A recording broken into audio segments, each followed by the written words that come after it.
عسلامة. اليوم حضرت لكم نواصر تونسية مشخشخة بنة على بنة. تبعوني باش تشوفوا الرسات.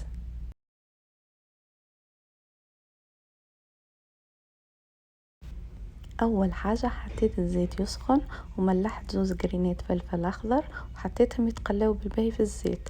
خذيت بصلة صغيرة وحطيتها زادة تتقلى في الزيت بعد ما خرجت الفلفل، وزدت عليهم تريفات الدجاج يتقلوا مع بعضهم.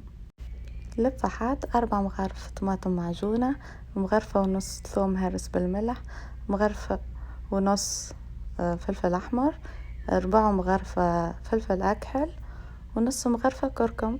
ونحطهم الكل يتقلوا مع بعضهم ونقص في الغاز لو ماكسيموم باش ما يتحرقش الصوص. لهنا عندي زادة خلطة ال7 بهارات، حطيت منها 4 مغرفة. زدت شوية ماء يغلي باش يتقلاو حتى يقف على زيته. بعد ما وقف على زيت وتقلى بالباهي باش نزيد كونتيتي ماء باهية، لازم بزايد شوية صوص على خاطر النواصر راهي تشرب برشا صوص. حطيت الخضرة متاعي حمص وسفناريا وبصل. جبت النواصر صبيت عليها زيت بزايد شوية ونبدأ نحل في الكعبات بالزيت بالباهي. لازم نوصل الكعبات الكل يتبلوا بالزيت ونبدأ نفرك بهم بشوية كهو نحطهم يتفوروا. انا باش نعمله 3 تفويرات، واحدة بالزيت وزوز بالصوص. هذه اول تفويرة باش نفوروا بالزيت. بعد ما فور اول تفويرة باش نهبطوا نعملوا التفويرة الثانية، نسقيه بالصوص بالباهي وكالعادة نرجعوا للكسكسي يفور التفويرة الثانية. نغطيه. نواصر بدات التيب. شوفوا الكعبة كيفاش بدات تبيض.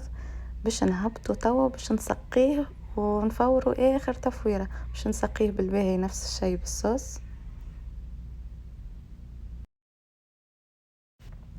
اخر تفويرة هي اسهل تفويرة، تك تك فيسع باش يفور، يعني ما هوش باش يتعبكم كان شوية من الاول، سيرتو في التفويرة الاولى باش يبطأ شوية.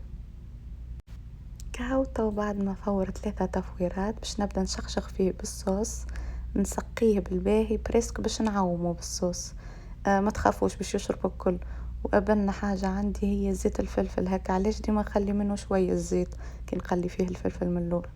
نشخشخه بالباهي بالصوص ومن بعد باش نغطيه ونخليه يرتاح باش يشرب الصوص الكل. شوفوا قداش حطيت صوص، ما تخافوش راه الكل باش يشرب.